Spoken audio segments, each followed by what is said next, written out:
जी हाँ दोस्तों, 21 जून सुबह सुबह ऐसा क्या हुआ कि नीट परीक्षा शुरू होने से पहले दो खबरों ने एक तरफ छात्रों और युवाओं के लिए खुशी लेकर आई तो दूसरी तरफ भयंकर बवाल और भिड़ंत की खबरें आई।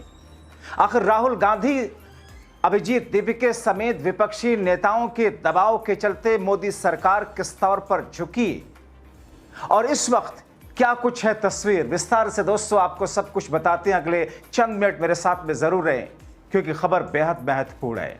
दोस्तों, अब से थोड़ी देर के बाद में 2 बजे के आसपास का जो वक्त रखा गया है 21 जून नीट परीक्षा शुरू होने का, जाहिर तौर पर पूरे देश से युवा छात्र इस बात की कामना कर रहे हैं कि हे प्रभु, इस बार किसी ऐसी कोई गड़बड़ी से सामना न करा देना।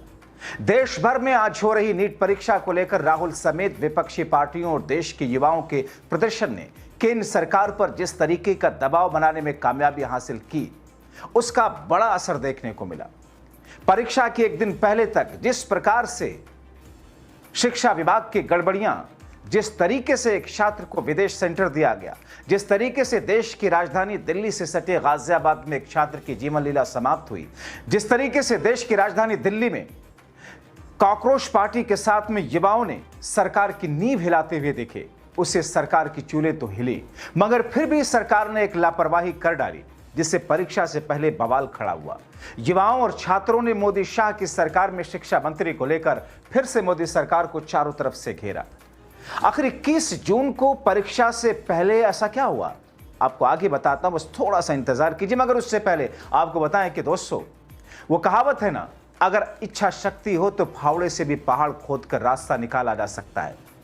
राहुल गांधी समेत विपक्षी पार्टियों के नेताओं ने यह ठान लिया था कि इस बार की परीक्षाओं में गड़बड़ियां नहीं होने देंगे, इसलिए सरकार पर दबाव और जवाबदेही का ऐसा प्रेशर डाला, सरकार को राइट टाइम होना पड़ा।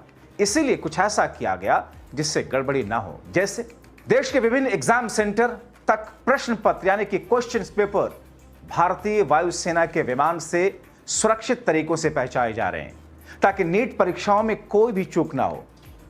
दूरस्थ क्षेत्रों तक प्रश्न पत्र पहुंचाने के लिए हेलीकॉप्टर का इस्तेमाल किया जा रहा है। इसके लिए भारतीय वायुसेना Mi-17 हेलीकॉप्टर का उपयोग किया जा रहा है। इसके अलावा भारतीय वायुसेना गोपनीय तरीके से एग्जाम सेंटर तक प्रश्न पत्र के पैकेट पहुंचाने के लिए C-17 और ब्रूममास्टर Mi-17 हेलीकॉप्टर जैसे परिवहन का इस्तेमाल कर रही है। हेलीकॉप्टर द्वारा प्रश्न पत्रों को पैकेट क्षेत्रीय केंद्रों तक पहुंचाने के बाद CRPF, CISF, राज्य पुलिस द्वारा प्रश्न पत्रों को सुरक्षित एग्जाम सेंटर तक पहुंचाया जाएगा। इतना ही नहीं, राहुल गांधी के साथ में भले ही सत्ता पक्ष के साथ हो नायडू, मगर जिस अंदाज में कॉकरोच पार्टी के साथ में सुर मिला, सिस्टम सुधार के दबाव से इस बार सिस्टम में बदलाव हुए। प्रश्न पत्र तैयार करने वालों पर सख्त नियम बनाए गए। दोस्तों, नीट री एग्जाम के लिए प्रश्न पत्र तैयार करने वाले विशेषज्ञों को एक सुरक्षित और गुप्त स्थान पर भेज दिया गया। प्रश्न पत्र तैयार करने वाले विशेषज्ञ परीक्षा पूरी होने तक किसी से संपर्क नहीं कर सकते, मोबाइल फोन और इंटरनेट का इस्तेमाल नहीं कर सकते। यहां तक कि बैंकों के स्ट्रांग रूम में, जहां पर पहले प्रश्न पत्र रखे जाते थे, आपको बताएं कि अब तक नीट परीक्षाओं के प्रश्न पत्र मुख्य बैंकों की शाखाओं के स्ट्रांग रूम में संभाल कर रखे जाते थे, लेकिन सरकार ने इस नियम को बदल दिया। नीट री एग्जाम के सभी प्रश्न पत्र अब सीधे परीक्षा प्रणाली में भेजे जाएंगे। सरकार ने परीक्षा केंद्रों पर मोबाइल डेटा, ब्लूटूथ, वाईफाई के सिग्नल को पूरी तरह से ब्लॉक करने के लिए 5G जैमर लगाए हैं। इतना ही नहीं, परीक्षा खत्म होने के बाद फॉरेंसिक समीक्षा भी कराई जानी है। बताया जा रहा है कि नीट यूजी की परीक्षा होने के बाद NTA की ओर से सभी परीक्षा केंद्रों में फॉरेंसिक समीक्षा की जाएगी। इस पूरी प्रक्रिया में NTA CCTV फुटेज की फॉरेंसिक समीक्षा करेगा। क्वेश्चन पेपर को GPS से ट्रैक कराए गए, मतलब जिस परिवहन में क्वेश्चन पेपर एग्जाम सेंटर तक पहुंचाए जा रहे हैं उनकी GPS ट्रैकिंग की जा रही है। इसके अलावा प्रश्न पत्र के कंटेनर बॉक्स को डिजिटल लॉक से सील किया जाएगा। इन कंटेनर को निर्धारित परीक्षा केंद्रों पर एक तय समय तक खोलने के लिए ही प्रोग्राम किया गया है। जाहिर है, ये सब राहुल टीम के दबाव, कॉकरोचों के प्रहार और सरकार पर विपक्षी पार्टियों के साथ साथ खुद सत्ता पक्ष में बैठे हुए कुछ सहयोगी दल, जैसा कि मैंने जिक्र किया नायडू का, उनके दबाव का असर है। जैसा कि कल देर शाम तक दिल्ली के जंतर मंतर पर सरकार को घेरा गया, उस बीच प्रदर्शनकारियों की तरफ से एक चिट्ठी प्रधानमंत्री को भी दी गई थी। मगर दोस्तों, जिस तरीके से जंतर मंतर पर जो कुछ हुआ, जिस तरीके से उनको हटाने की कोशिश की गई, उससे ऐसा लगा कि सरकार बजाय इसके कि इनको आश्वासन दे, सरकार उनकी बातों को तो अनसुना कर रही है।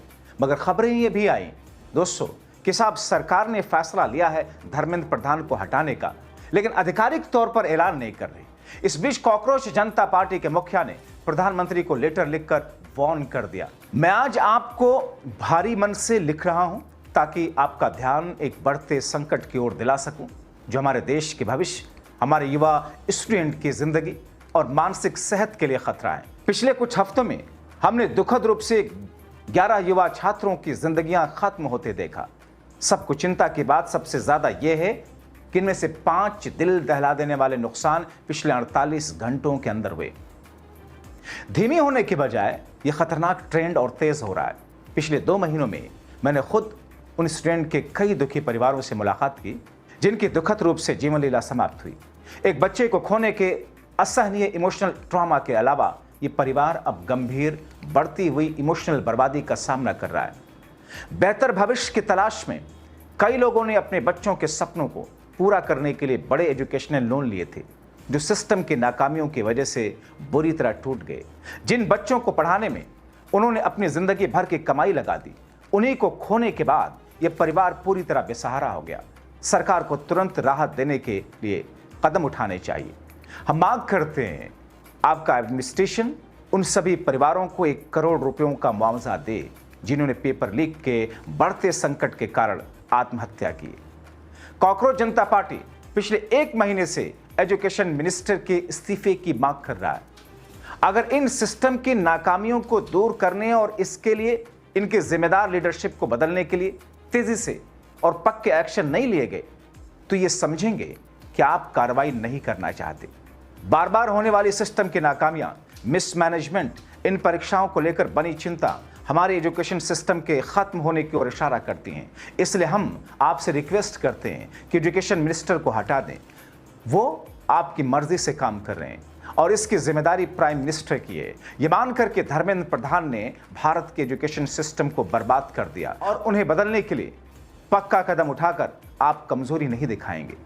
हम आपसे तुरंत दखल देने, हमारे स्टूडेंट की मेंटल हेल्थ और सेफ्टी को प्राथमिकता देने, जरूरी स्ट्रक्चरल सुधार लाने की अपील करते हैं ताकि ये पक्का हो सके कि पढ़ाई की निराशा से और कोई युवा जीवन बर्बाद ना हो।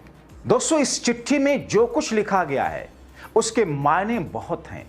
अगर वाकई देश के युवाओं और छात्रों के लिए मौजूदा वक्त की सरकार के यहाँ जरा भी कोई महत्व है, कोई एहसास है, देश हित पर उनका जरा फोकस है, जरा भी उनको देश से प्यार है, तो फिर देश के इन भविष्यों के लिए कदम जरूर उठाएंगे। और इस बात का जिक्र आया कल शाम तक कि धर्मेंद्र प्रधान का मंत्रालय लिया जाएगा, दूसरे किसी को सौंपा जाएगा, मगर आधिकारिक तौर पर उसका ऐलान नहीं हुआ। इसीलिए 21 जून की सुबह सुबह कुछ ऐसी खबरें आई जिसमें कुछ जगहों पर विरोध प्रदर्शन शुरू हुए, जिसमें मोदी शाह धर्मेंद्र प्रधान को लेकर और अमित शाह को लेकर के जोर शोर से आवाज उठाई गई। ऐसे में सरकार की तरफ से आश्वासन दिया गया, मांगों पर गौर किया जा रहा है।